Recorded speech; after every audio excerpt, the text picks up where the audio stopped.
Bharat Ratna doctor Bhimrao Ambedkar को कोटि कोटि नमन। ये कार्यक्रम डॉक्टर भीमराव अंबेडकर के जीवन पर आधारित है, जहां भारत की जनता के प्रति उनके योगदानों को पूरी सजगता से चित्रित और रेखांकित करने का प्रयास है। कार्यक्रम में दिखाई गई घटनाएं लब्ध पुस्तकों से ली गई हैं। इस कार्यक्रम के जरिए चैनल की ओर से एक विश्वसनीय, सजग और सकारात्मक प्रयास है कि डॉक्टर बाबा साहेब भीमराव अंबेडकर के जीवन की संघर्ष यात्रा एवं गौरव गाथा पूरे आदर के साथ घर घर पहुंचे और उनके योगदानों से सभी संपूर्णता में परिचित और आह्लादित हों।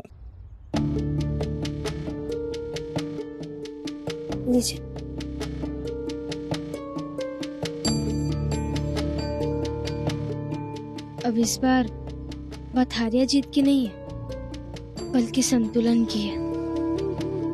इसलिए अब जाइए अपना काम करने और पढ़ाई करने, और इन चाड़ के लोगों को अपना जीवन संतुलन बनाने दीजिए। रमा, आज मेरी इस धारणा पर प्रश्न चिन्ह आ गया है कि जीवन के हर समस्या का हल कानून होता है।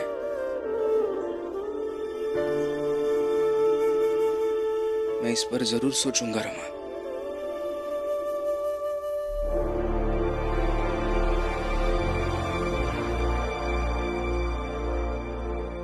भीमबाऊ, मैं आपके साथ चलूं क्या? मैं कुकन की गाड़ी भी ले लूंगी। चलिए ना भाभी। और दीदी, भैया को ये कहिएगा जरूर कि हम सबको उनकी बहुत याद आती है। चलता हूँ। आइए भाभी।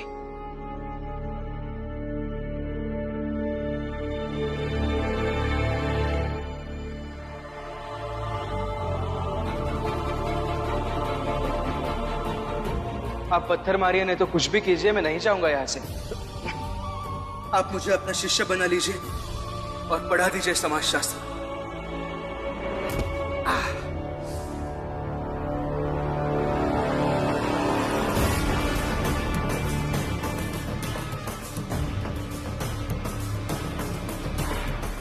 पागल, भीमराव को पढ़ा रहा है तू? अब नहीं पढ़ाओगे, ठीक है? कौन? अब तो खून सिर्फ तेरे हाथ से निकला है, बाद में पूरे शरीर से खून ही खून निकलेगा, समझा?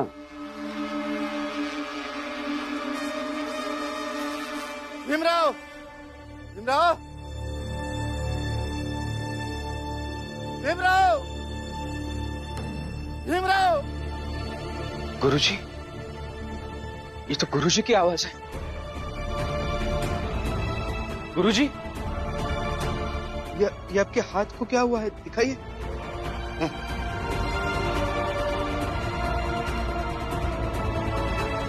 तुम कॉपी किताब निकालो, पढ़ाई करो। क्या?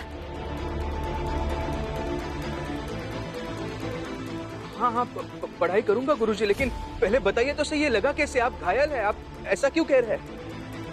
देखो, गुरु की आज्ञा की अवहेलना नहीं होनी चाहिए। निकालो कॉपी पेंसिल, निकालो, पढ़ाई शुरू करो। हाँ।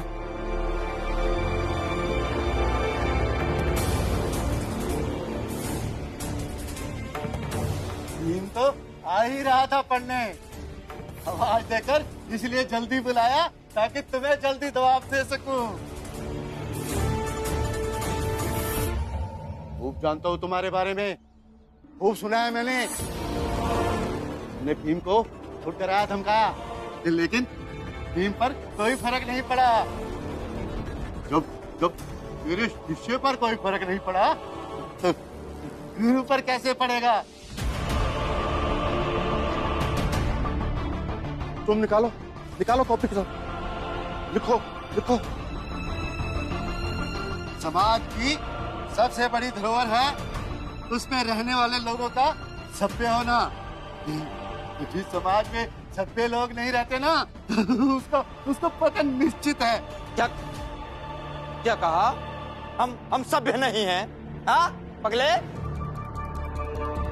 तो आज ये सारे असभ्य लोग ये बात बोलते हैं कि अगर तूने इस भीमराव को पढ़ाना बंद नहीं किया तो तुझे जात से बाहर कर देंगे, समझा? तुमने जो करना है कर लो। तुझे शायद मतलब समझ में नहीं आया ना। मतलब ये कि अगर तू पैसे लेकर ये भजिया खाने भी निकला ना तो तुझे भजिया मिलेगा और ना ही भीख, समझा? वैसे तो तू भटक भटक के जीता है ना, जब भटकने के लिए जमीन भी नहीं देंगे।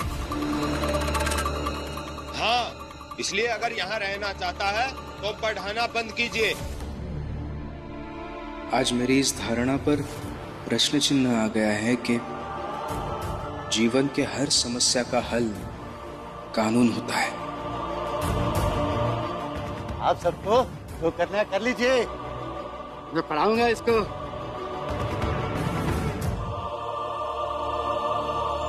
गुरुजी,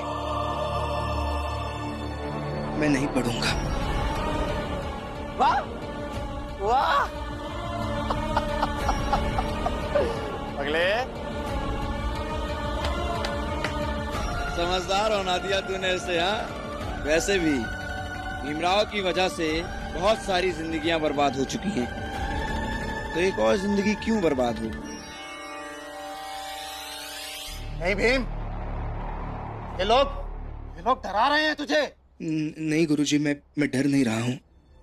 मैं बस इसलिए पढ़ाई नहीं करूंगा क्योंकि मैं आपको मुसीबत में देख नहीं सकता। माफ कीजिए। नहीं भीमराव, आप पढ़ेंगे भी और इन्हें कुछ होगा भी नहीं। ए सरला, क्या 2-4 महिलाओं को इकट्ठा करके मुआवजा क्या ले लिया? क्या लगता है दुनिया जीत ली? और वैसे भी इस पागल गुरुजी को तो मुआवजा मिलेगा नहीं, क्योंकि ना तो ये महिला है और ना ही किसी की पत्नी।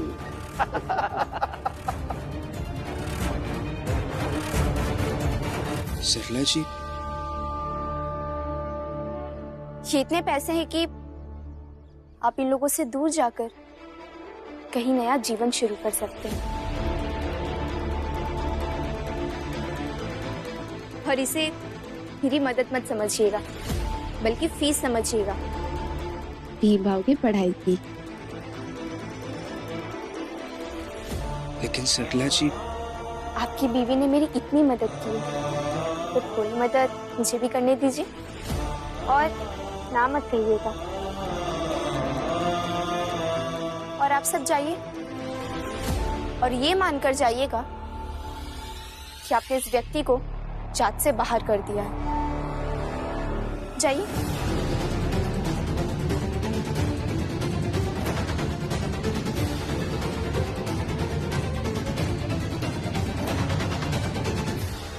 ठीक है भीमराव, आप पढ़ो और हमेशा पढ़ते रहो। मैं चलती हूँ।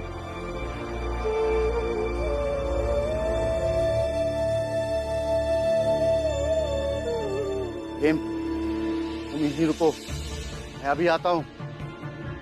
मुझे एक बहुत जरूरी काम याद आ गया है, मैं अभी आता हूँ।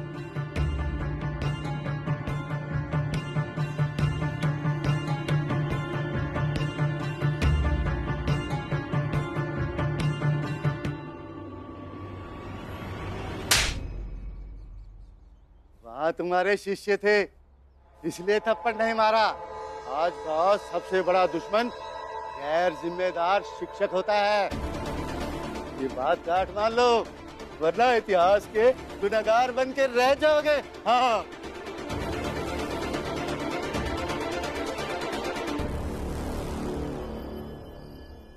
अरे नहीं खाएगा हमका, भूखे रहेंगे। क्या फर्क पड़ा था तुम लोगन का?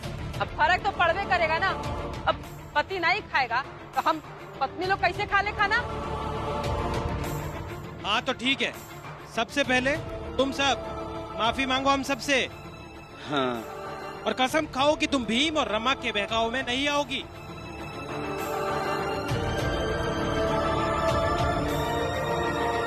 अरे लेकिन माफी कौन चीज को मांगे जब कोनो गलतियां नहीं किए हैं। हम लोग भीम रमा के बहकावे में नहीं आए हैं। वो लोग खाली सच्ची बात कहते हैं, वो हमका अच्छा लगता है, बस। होएगा फिर हमरे साथ ये सब लोग भी भूखे रहेंगे और हमका अच्छे से भविष्य दिख रहा है। ई चाल में शादी किए हुए सब लोगन का सबका अंत राम जी के जैसा ही होएगा।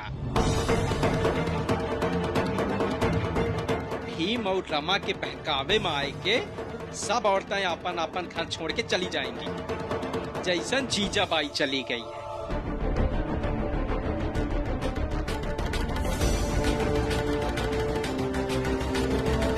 मगर आई तो आ गई।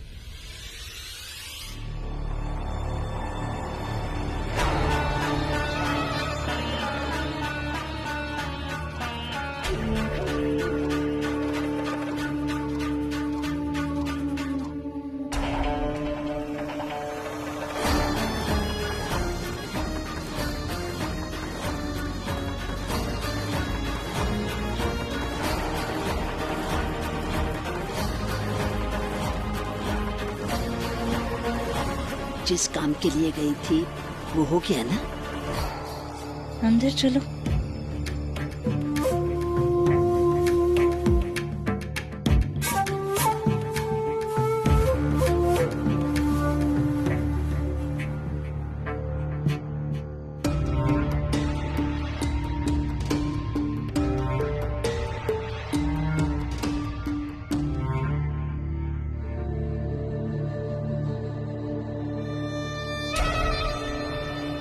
अरे बता ना, जिस काम से गई थी वो हुआ या नहीं?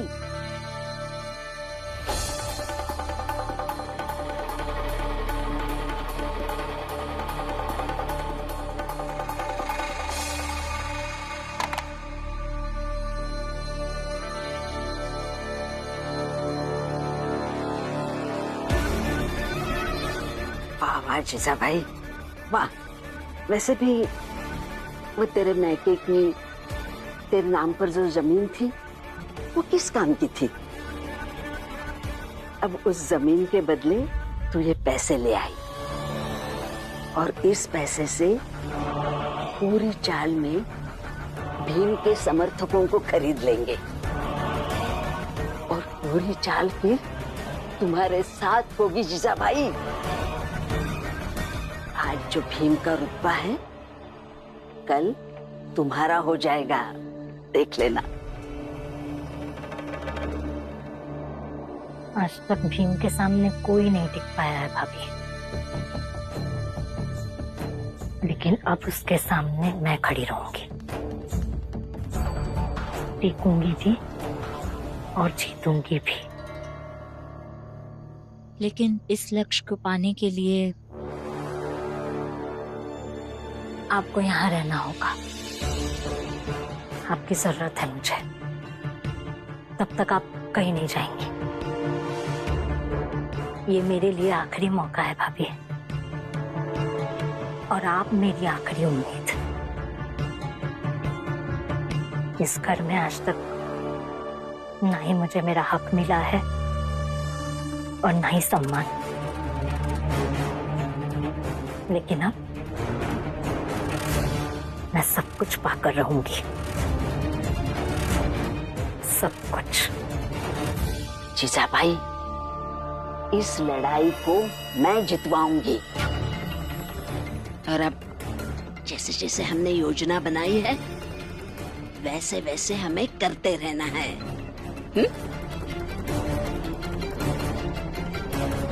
बाहर जा, ये पैसे मैं अच्छे से रख देती हूँ संभाल के। जी, संभाल कर रखिए इसे। और जीजा भाई, अब तुम तेवर बदल कर और सुर बदल कर बात करोगी, समझी? हाँ, जाओ।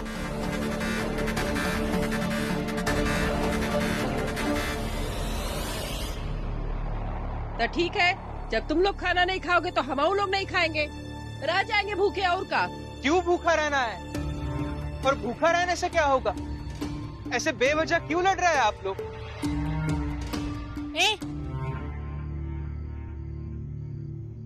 लड़ रहे हैं ये लोग? बेवजह लड़ाई का नाम देकर गुनहगार साबित कर रहे हो उन्हें? हाँ?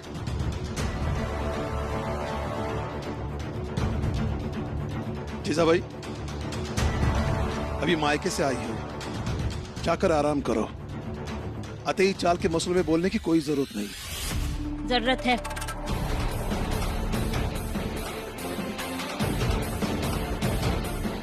मेरा पति तो मेरा हो नहीं पाया, और इनके पति इनके ना हो ये मैं देख नहीं सकती।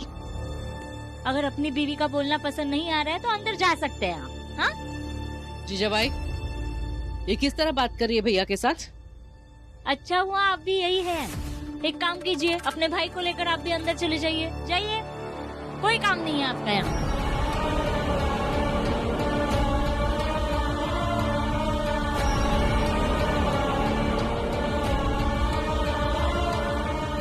एकदम सही तेवर और सुर पकड़ी हो जीजाबाई, यही चाहिए अब।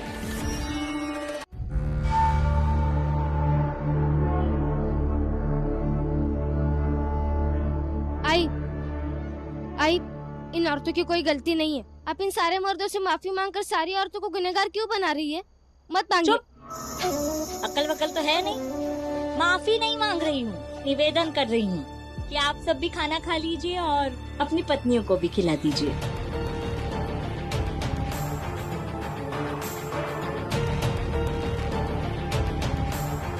जीजाबाई ऐसा क्यों कर रही है? हितेश भाऊ, अब आप ही सबको समझाइए। हाँ, जीजाबाई भीम और रमा के पक्षधर नहीं है, इसलिए जीजाबाई के बात की लाज रख लेनी चाहिए हमें।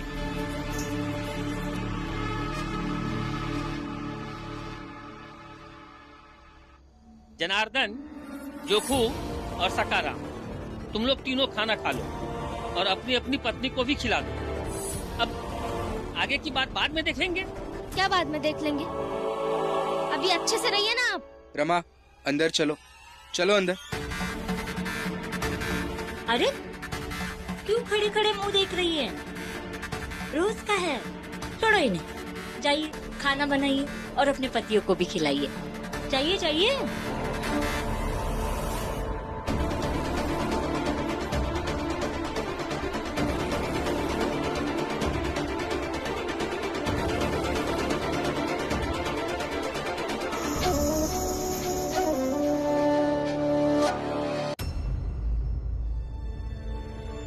बैठो।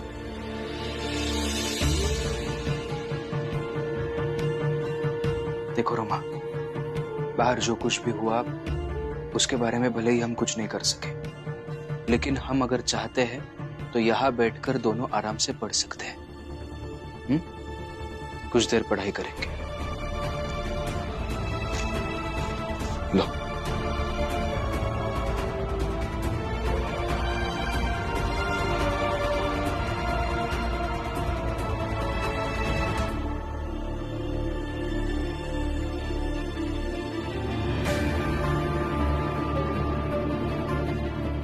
मेरा पति तो मेरा हो नहीं पाया, और इनके पति इनके ना हो ये मैं देख नहीं सकती। अगर अपनी बीवी का बोलना पसंद नहीं आ रहा है तो अंदर जा सकते हैं आप। हाँ? आई बाबा से ऐसे बात नहीं कर सकती। वो जरूर मायके से कुछ ना कुछ सोच कर आई है, पर घर में कुछ ना कुछ तो करेगी।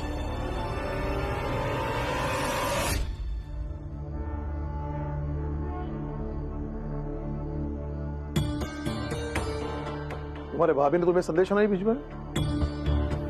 मैंने उनसे कहा था अगर तुम्हें शांति चाहिए तो मायके में ही रहो। जब पति को कुछ बताना ही नहीं है उसके पास क्यों आई हो?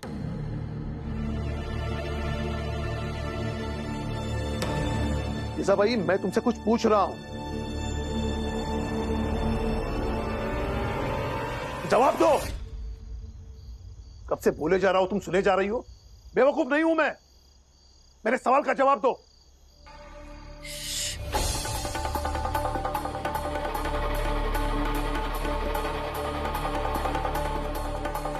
अभी जब मैं मेरे मायके गई थी ना, वहां एक बहुत बड़े ज्योतिष मिले मुझे, बहुत पहुंचे हुए।